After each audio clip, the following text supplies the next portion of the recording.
오늘은 거기서 나오라 라는 제목으로 본문의 말씀을 나누겠습니다.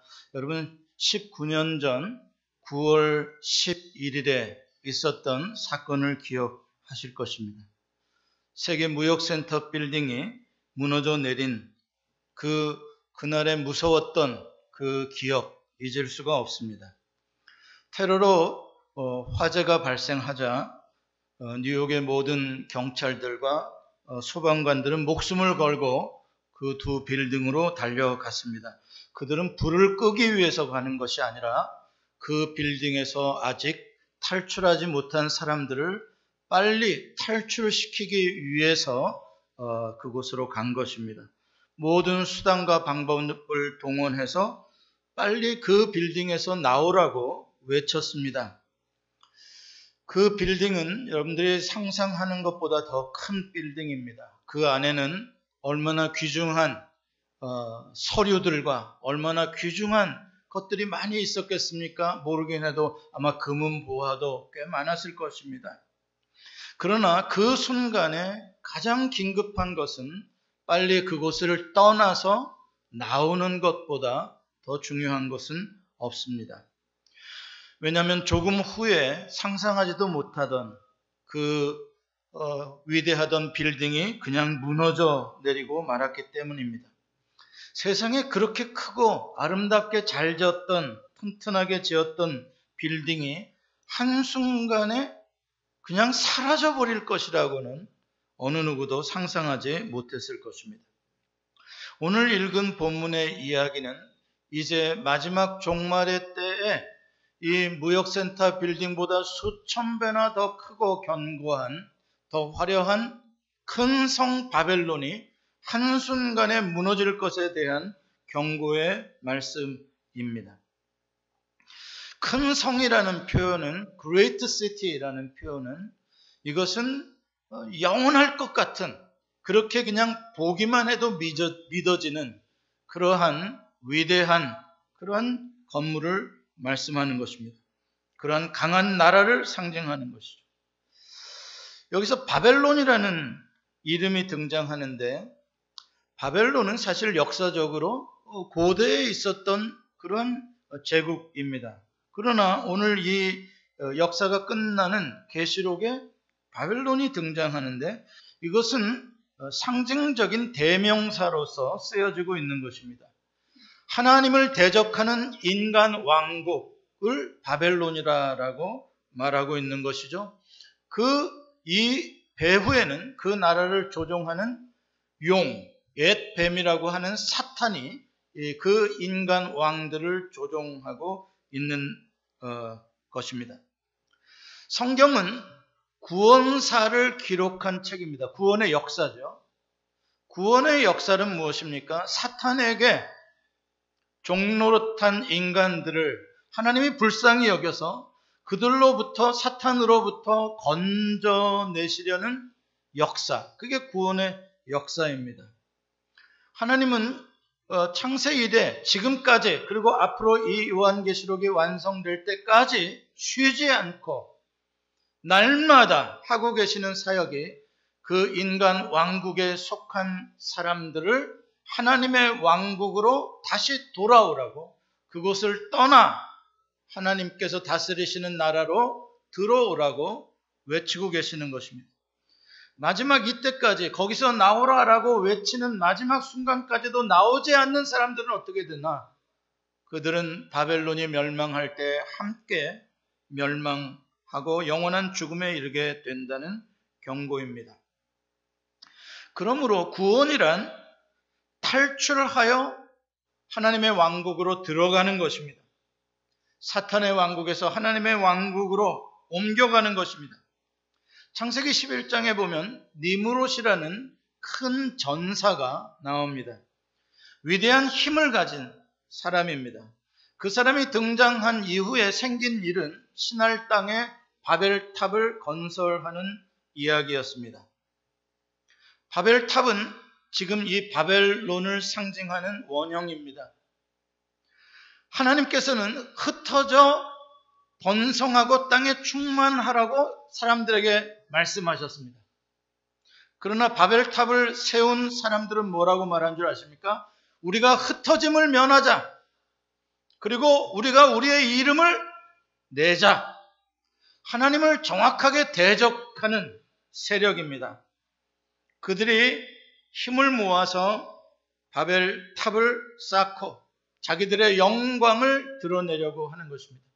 여러분, 바벨탑은 사실 그 꼭대기가 하늘에 닿게 한다라는 의미는 마치 하나님을 섬기겠다는 그러한 제단으로 보입니다. 겉으로는 제단을 쌓는 것처럼 보입니다. 그러나 그 목적은 어디에 있는 것입니까? 오히려 하나님을 대적하고 불순종하고 자기들의 이름을 내고자 하는 그런 우상 숭배로서의 신앙이었던 것을 알 수가 있습니다. 그 바벨탑이 세워졌던 곳에 수천 년 후에 바벨론 제국이라는 나라가 세워졌습니다. 바벨론 하면 바로 그 포악한 그러한 군사력을 가진 무자비한 세력을 상징하는 말이 되었습니다. 그 바벨론의 느부갓네살 앞에 예루살렘 성전이 무너졌고 하나님의 백성들이 포로로 끌려갔습니다. 그리고 바벨론이 멸망하고 그 다음에 페르시아 제국이 이어지고 그 다음에 헬라 제국이 이어지고 그 다음에 로마 제국이 이어져 갔습니다. 그렇습니다. 인간 왕국은 그렇게 쉽게 무너지지 않습니다. 이름만 바뀌어질 뿐 더 강력한 세력에 의해서 계속해서 이어져 가고 있는 것입니다. 지금 이 사도 요한이 반모섬에서 노예처럼 돌을 캐며 일을 하는 가운데에 글을 쓰고 있는 게 계시록인데 왜 이 늙은 사도 요한이 반모섬에 이렇게 사슬에 묶여 돌을 캐고 있습니까? 바로 예수를 믿는다는 것 때문에 로마 제국의 핍박을 받아서 그렇게 노예가 된 것입니다. 그때의 사도 요한이 이 계시록을 쓰고 있을 때 로마 제국은 얼마나 강력했냐면 로마 제국은 영원할 거라고 사람들이 믿었습니다. 왜냐하면 로마 제국을 이길 만한 그 어떤 세력도 지구상에 없었기 때문에 그렇습니다. 로마 제국을 다스리는 로마 황제는 인간 세계를 넘어서서 그냥 단순한 정치적인 군주가 아니라 종교적인 신이 되어 있었을 때입니다. 그래서 이곳저곳 분봉왕들이 로마 황제에게 아부하려고 도시를 세우고 그곳에는 항상 로마 황제를 위한 신전을 화려하게 짓고 거기서 로마 황제를 신으로 섬겼습니다. 전 세계의 모든 금은보화가 다 로마로 들어왔습니다. 로마 황실은 또 로마 황실에 아부하고 거기서 권력을 받은 모든 사람들은 부와 명예와 그 모든 권세를 누렸습니다. 또 그 나라에서 성공하고 돈을 벌고 장사를 하려면 그 권력을 가진 사람들 앞에 뇌물을 주고 그 나라의 통치 이념에 잘 순종하고 따라야 됩니다. 바벨론의 통치 이념, 로마 제국의 통치 이념, 이 땅 인간 제국의 통치 이념은 언제나 똑같습니다. 세월이 지나도 앞으로도 똑같을 것입니다. 그게 무엇인지 아십니까? 힘과 돈을 숭배하는 것입니다. 최고의 가치는 파워와 돈입니다. 그것을 얻기 위해서 더 많이 소유하기 위해서 힘이 없고 약한 자들을 착취하고 수단으로 쓰다가 버려버리는 나라. 그래서 자기들은 더 큰 힘을 자손 대대로 누리려는 나라. 그게 바로 바벨론 로마 제국의 통치 이념입니다. 그러므로 그 나라에서 성공하고 살려면 그와 같은 생활 방식을 취해야 합니다. 힘을 더 길러라. 돈을 더 많이 벌어라. 그러기 위해서는 몸이 부서져도 다른 사람과의 관계가 깨져도 상관없다. 친구가 밥 먹여주냐? 돈을 벌어라. 모든 것이 관계보다도 소유로 다 그렇게 추구하고 살아가는 것입니다. 돈을 벌고 권력을 얻기 위해서는 갑질도 하고 뇌물도 주고 탈세도 하고 배신도 해서 무조건 많이 팔고 그래서 돈을 많이 벌어야 그 돈을 가지고 또 권력도 살 수 있는 거다. 그래서 서로 자기들끼리 주거니 받거니 하면서 그들만의 리그를 만들고 그 스카이 캐슬 속에 인싸가 되어 들어가면 이제 주류 메인스트림에 들어간 성공한 인생이 되는 거다. 그래서 그들과 함께 결혼으로 혼맥을 쌓고 학연으로 지연으로 이리 얽히고 저리 묶이고 이렇게 섞이고 저렇게 끈끈이 연결되어야 우리의 이 부귀 영화가 당대로 끝나는 게 아니라 후손까지도 이어질 수 있다.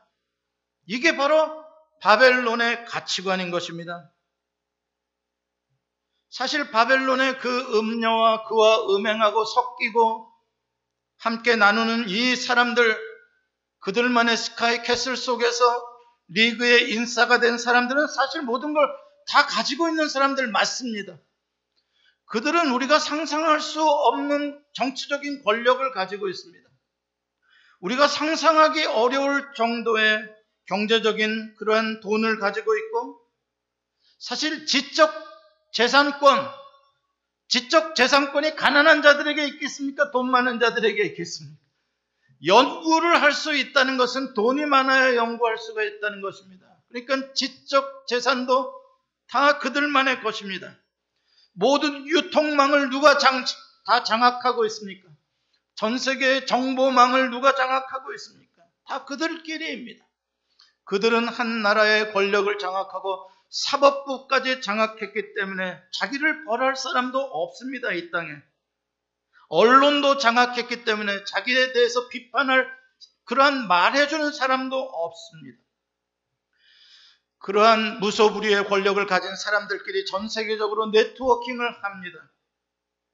그래서 자기들이 세상의 상거래 질서, 월드 트레이드 그러한 트리티를 만들어내고 그걸 지키지 않으면 자기들이 세운 그러한 무역 법정에서 자기들이 심판을 합니다. 다 힘을 가진 나라들의 횡포입니다. 말을 듣지 않으면 제거합니다. 그들의 세력이 얼마나 강한지 이 세상에서 한 번도 약해진 적이 없고 앞으로 이렇게 바벨론이 마지막 날 멸망하는 그 순간까지도 그들은 영원한 왕국일 것이라고 착각할 것입니다. 그만큼 그들은 강합니다. 세를 이어서 또 다음 세대로 더 크고 강한 더 돈과 권력을 세습하고 있습니다. 그러나 오늘 본문 1절과 2절에 보면 하늘로부터 큰 권세를 가진 천사가 내려와서 놀라운 영광의 빛으로 세상을 비추는 장면이 나옵니다. 엄청난 변화가 하늘로부터 임하는 때가 온다는 것입니다. 결코 인간 왕국의 바벨론은 영원하지 않다는 것입니다. 어느 순간 호련히 하늘로부터 그 바벨론 왕국을 멸망시킬 위대한 하나님의 심판이 임할 것이라는 말씀입니다. 왜 하늘로부터입니까? 땅으로부터는 바벨론을 이길 세력이 없기 때문에 그렇습니다. 땅에서는 바벨론이 최강이기 때문에 그렇습니다. 오직 하늘로부터 임하는 권세만이 그것을 이길 수가 있는 것입니다. 바벨론의 그 더러운 어둠의 세력의 음모들을 누가 들춰낼 수 있겠습니까? 하늘로부터 내려오는 이 천사의 영광의 빛, 정의의 빛, 거룩의 빛이 그 모든 인간들의 더러움을 드러내고 심판하게 될 것이라는 말씀입니다. 그 천사가 2절에 큰 소리로 외칩니다. 무너졌도다, 무너졌도다, 큰 성 바벨론이여. 귀신의 처소와 각종 더러운 영이 모이는 곳과 각종 더럽고 가증한 새들이 모이는 곳이 되었도다. 여러분, 무너졌도다라는 건 강조하는 말이기도 하지만 시제를 보면 과거형으로 되어 있습니다. 무너졌도다.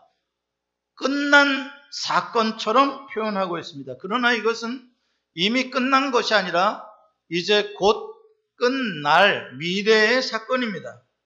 그런데 왜 미래의 사건을 과거의 시제로 표현하고 있는 것입니까? 이것을 문학적으로 예언적인 완료형이다라고 말을 합니다. 예언적인 완료형이라는 것은 무슨 말이냐? 가까운 미래에 100% 확실하게 이루어질 일을 강조하는 것입니다. 이미 일어난 거나 다름없다는 것이죠. 여기서 큰 성이란 정말 아름답고 화려하고 견고하고 어마어마한 멋진 성을 말합니다. 살고 싶은 성, 누구나 다 거기에 들어가고 싶은 성입니다. 그곳이 심판 후에는 어떻게 변하게 된다고요? 더러운 영들, 더럽고 가증한 새들이 모이는 귀신의 처소가 된답니다. 여기서 처소, 곳이라는 말은 원어적인 의미로는 감옥이라는 뜻입니다.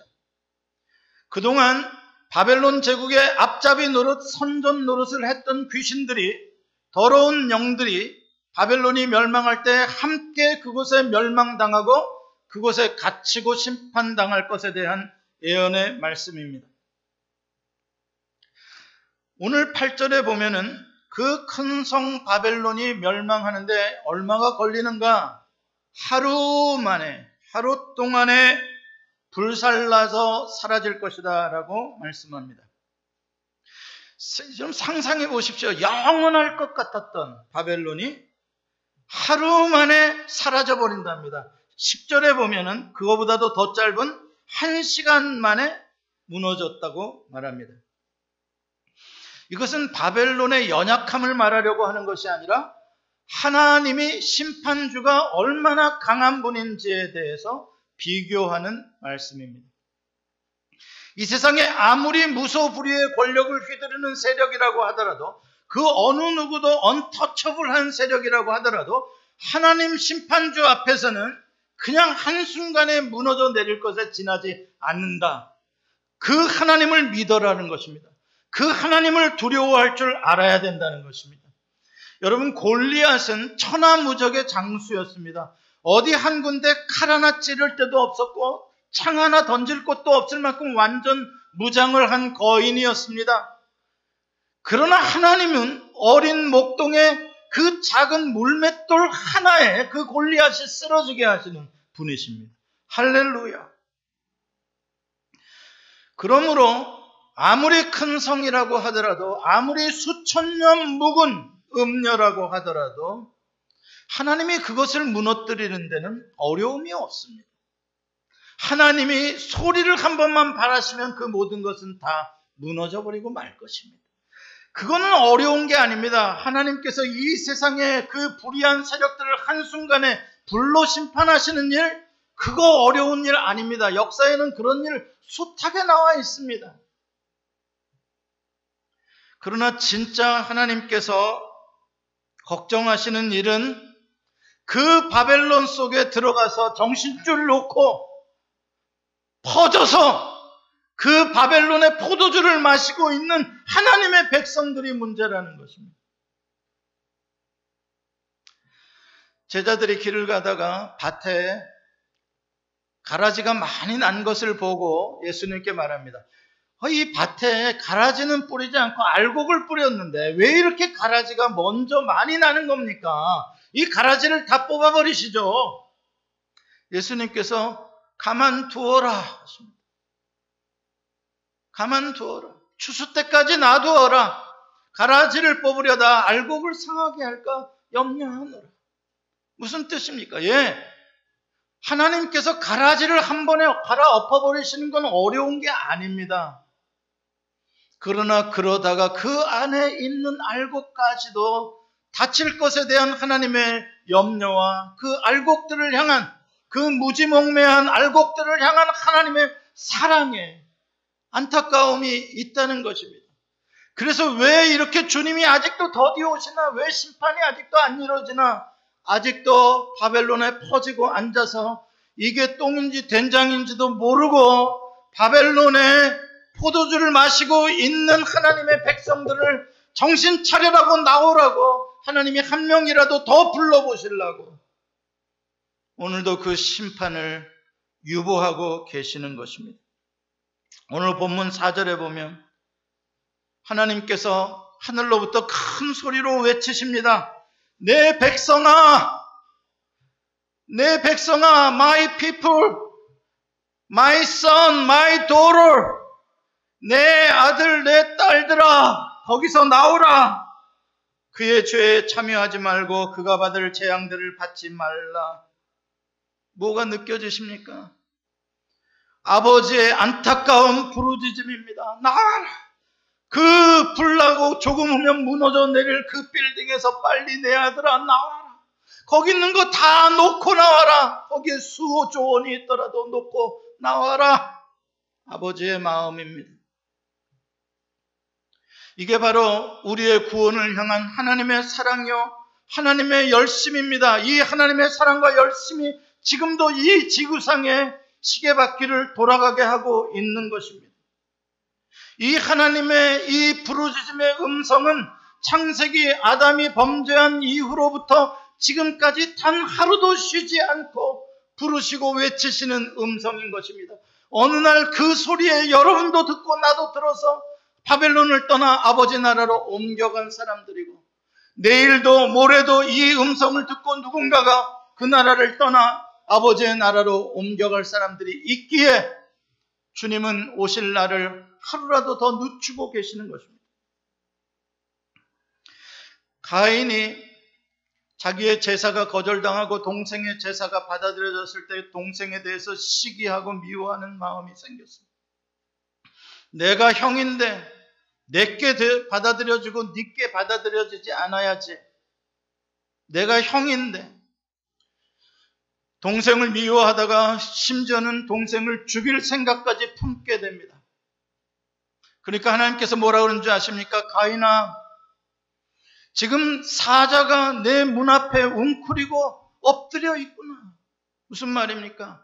그 네 안에 가지고 있는 분노의 생각, 그 미움의 생각이 너를 삼켜 너를 죽게 하겠구나. 거기서부터 나와라는 것입니다. 그 미움의 생각, 분노의 생각으로부터 나와라. 그 못된 감정의 생각으로부터 나와라. 여기부터가 바벨론입니다. 우리의 내면 세계, 우리의 영혼 세계가 바벨론이 미워하고 원망하고 불평하고 짜증내고 사납고 다른 사람을 향해서 돌을 던지려고 하는 그 많은 생각들, 용서 못해 하는 그런 생각들, 그 생각들 속에 내가 빠져 있는 것을 향해 주님이 말씀하신 거기서부터 나와라. 하나님은 믿음의 조상 아브라함을 찾아오셨습니다. 아브라함이 어디에 있을 때 찾아오셨습니까? 바벨론에 있을 때 찾아왔습니다. 갈대아 우르라는 곳은 바벨탑이 세워진 바로 그 자리입니다.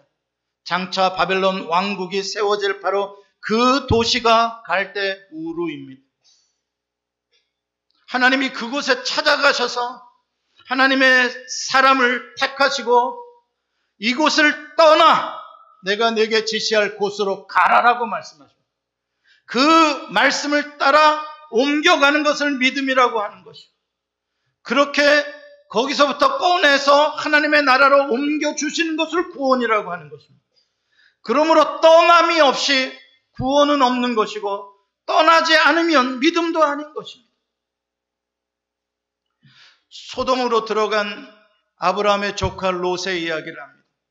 롯은 자기 삼촌 아브라함과의 관계보다도 자기의 소떼와 양떼가 더 소중했습니다. 그래서 자기 삼촌과의 관계를 끊어버리고 소돔으로 들어갔습니다. 소돔은 당시에 최고 부유한 도시였습니다. 언제나 돈이 있는 곳에 더러운 마귀, 더러운 파리들이 들끓는 것입니다. 돈이 있는 곳에 부패하게 되고 부패한 쓰레기 냄새를 맡고 모든 더러운 새들과 파리들이 그곳에 모여서 알을 까고 각종 음행을 저지르는 것입니다.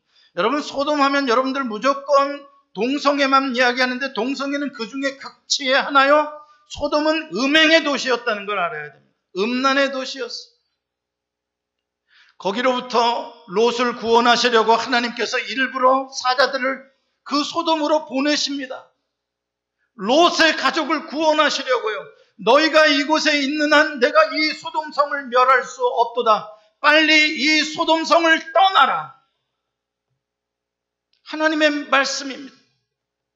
그러나 롯의 아내는 소금 기둥이 되고 말았습니다. 왜요? 빨리 떠나야 하는데 미련이 남아서요. 그곳에 남겨진 내 땅이 남았고 내 부동산이 얼마짜린데 내 아파트가 얼마짜린데 그곳에 내가 들어놓은 금덩어리가 얼만데 그걸 놓고 내가 떠나야 하나? 아깝죠? 이렇게 인간 왕국으로부터 끊임없이 하나님의 백성을 떠나게 하는 그 구원사의 하이라이트가 바로 엑소더스, 출애굽이에요.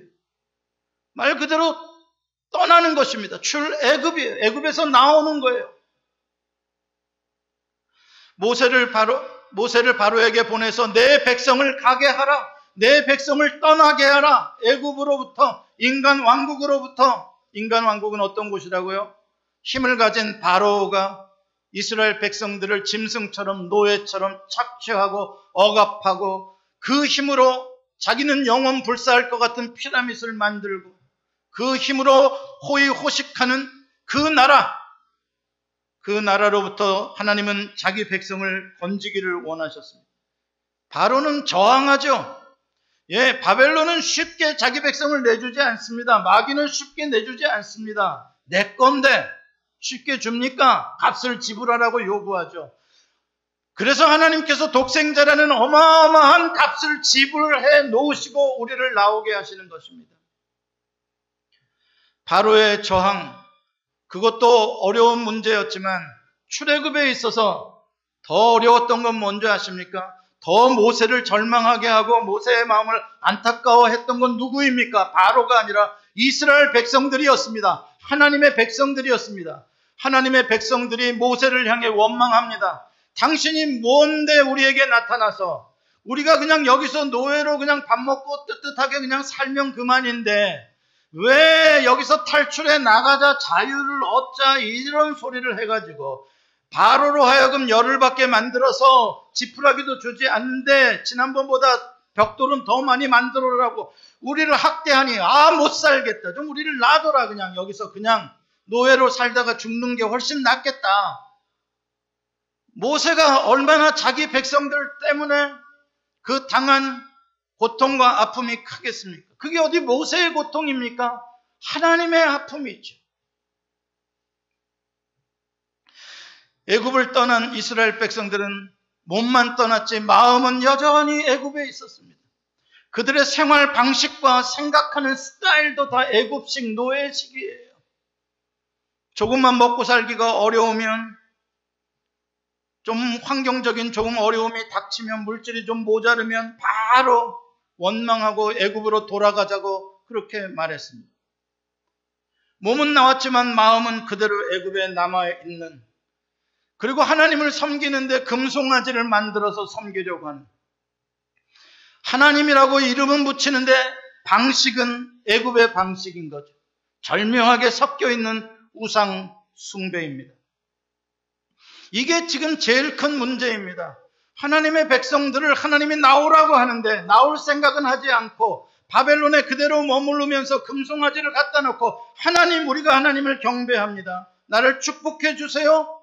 그러면 됐죠? 그러고 앉아있는 거예요. 이거 참 정말 힘든 일입니다.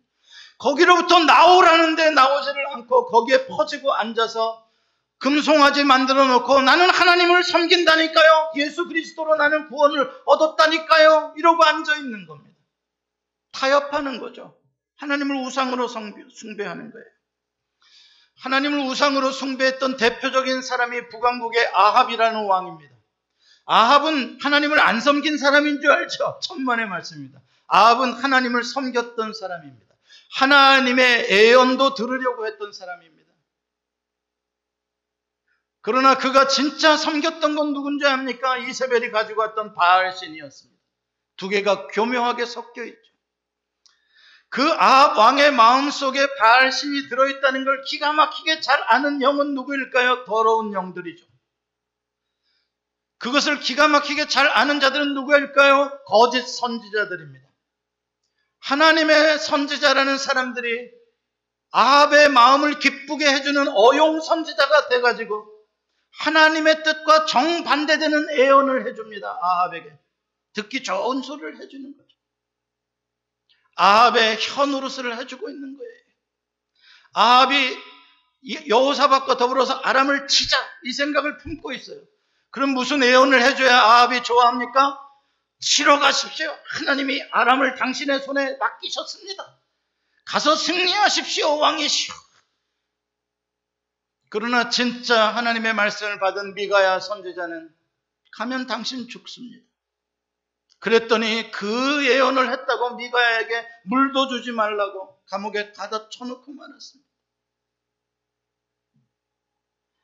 여러분, 다른 사람을 억압하고 다른 사람들을 착취하는 사람들은 양심의 불편함을 느낍니다. 죄책감을 느끼게 됩니다.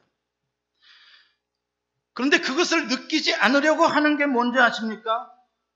나의 나쁜 행동을 합리화해주고 나의 나쁜 행동을 정당화해주는 종교인이 있을 때 참 좋아하는 겁니다. 얼마나 좋겠습니까? 여러분 히틀러를 아시죠? 1000만 명, 상상할 수 없는 숫자입니다. 가스실로 벌거벗겨 들어가서 1000만 명을 죽이고 그 시체로 비누를 만들어서 썼던 사람입니다. 그 히틀러가 믿었던 하나님이 있습니다. 그 히틀러는 무슨 이슬람을 섬겼던 사람이 아닙니다. 히틀러는 자칭 크리스찬입니다. 히틀러는 다른 사람들에게 연설할 때 올마이리가 전능하신 하나님이 우리 편이시고 우리 게르만의 독일을 전 세계를 지배하는 나라로 만들어 주실 것이다. 그래서 우리가 전 세계의 기독교 참된 국가를 만들겠다. 이게 나치입니다. 나치는 무슨 괴뢰주의자인 줄 아십니까? 하나님의 이름을 빌어서 자기 왕국, 자기의 힘의 왕국을 만들겠다는 우상숭배주의자죠. 그때 히틀러를 축복해주고 히틀러를 위해서 중보기도를 해준 게 독일 교회요. 독일의 그리스도인들입니다. 물론 그렇지 않은 보네퍼와 같은 목사님들은 사형을 당했죠. 이와 같이 언제나 세상의 불의한 권력자들과 갑부들은 자기 주변에 종교인들을 가까이 두고 레위인들을 가까이 두고 나를 위해서 제사를 드려달라, 우리 집의 제사장이 되어달라, 나를 축복해달라라고 합니다. 그 대가로 내가 너에게 제일 좋은 것을 주겠다, 세상의 권세도 주고 세상의 재물도 주겠다고 종교 지도자들을 유혹합니다. 그게 진짜냐고요? 예, 진짜입니다. 예루살렘 성전 예수님 당시에 이 바로 그런 곳입니다. 로마 제국만 바벨론이 아니라 예루살렘 성전이 바벨론이었다는 사실에 대해서 우리는 놀라야 합니다. 거기에는 로마 권력을 등에 업고 로마 권력에 아부하고 뇌물을 바치고 대제사장이 된 사람들, 그 대제사장과 결탁한 사두개인들, 바리새인들, 그들이 사내들이라는 정치 집단, 종교 집단 기구를 만들어서 거기서 법을 제정하고 그들이 성전에서 나오는 돈을 가지고 자기 배를 부르는데 자기 아들, 자기 무슨 사위, 자기 집안 사람들 대를 이어서 그 기득권을 누리게 하려는 곳이 바로 예루살렘 성전이요 사내들인이었다는 사실입니다. 예수님께서는 로마 제국의 멸망을 말씀하신 게 아니라 이 성전이 망하리라라고 예수님이 말씀하셨습니다.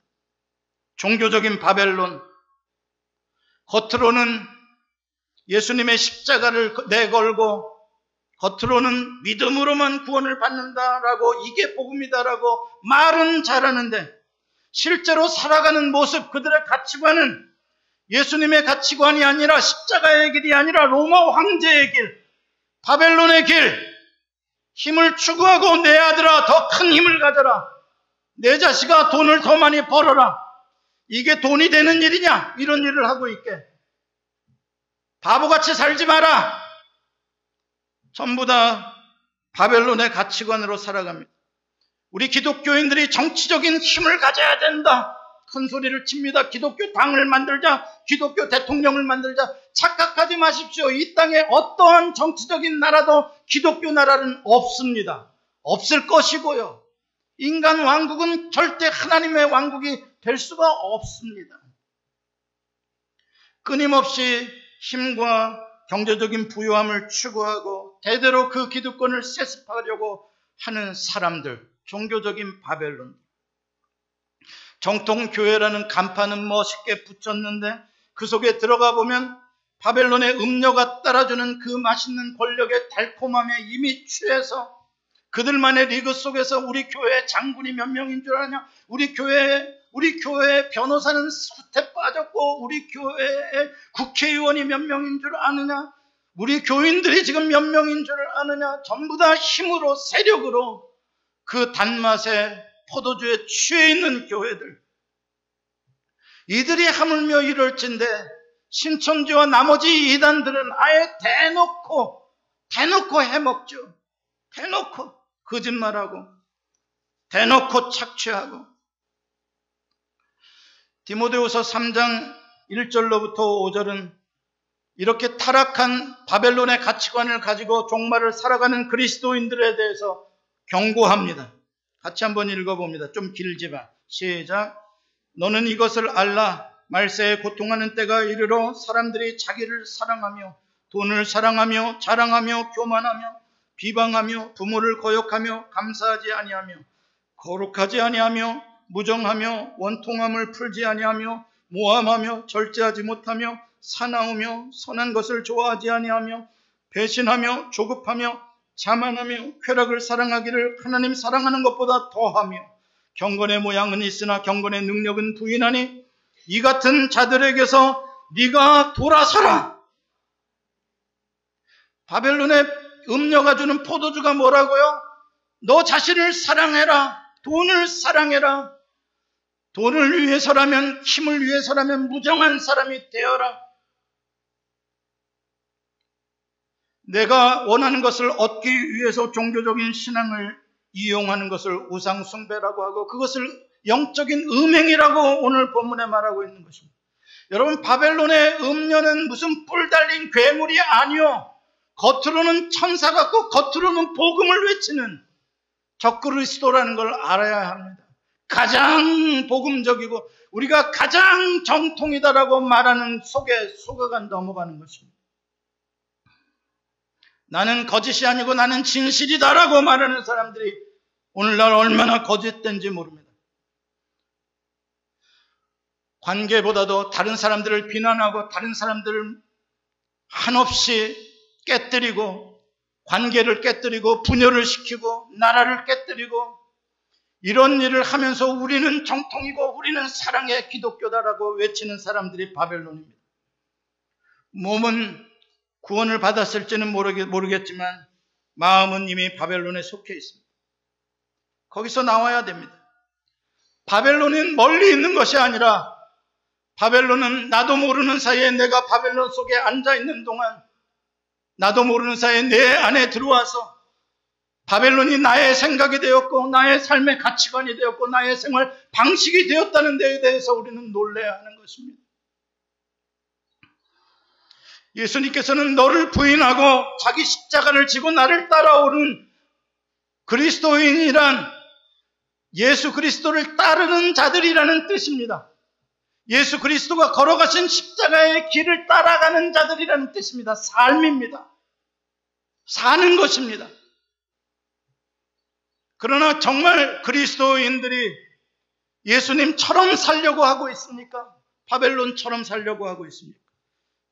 시편 1편 1절은 말씀합니다. 복 있는 사람들은 악인들의 꾀를 따르지 아니하며 죄인들의 길에 서지 아니하며 오만한 자들의 자리에 앉지 아니하고 뭐를요? 그 사람들과 섞이지 말라는 겁니다. 그 악한 생각을 하는 사람들, 바벨론의 가치관을 가지고 살아가는 사람들, 그들과 섞이고 그들과 타협하고 그들과 함께 펑 퍼지고 앉아서 술 마시고 놀고 형제자매 삼고 그러지 말라는 것입니다. 그건 영적인 음행입니다. 우리의 거룩함을 잃어버리는 짓입니다. 여러분과 가까이 교제하는 사람들 중에 매사에 감사가 없고 불평불만이 많고 짜증과 원망과 분노가 많은 사람들이 여러분 친구 가운데 있다면 관계를 끊으세요.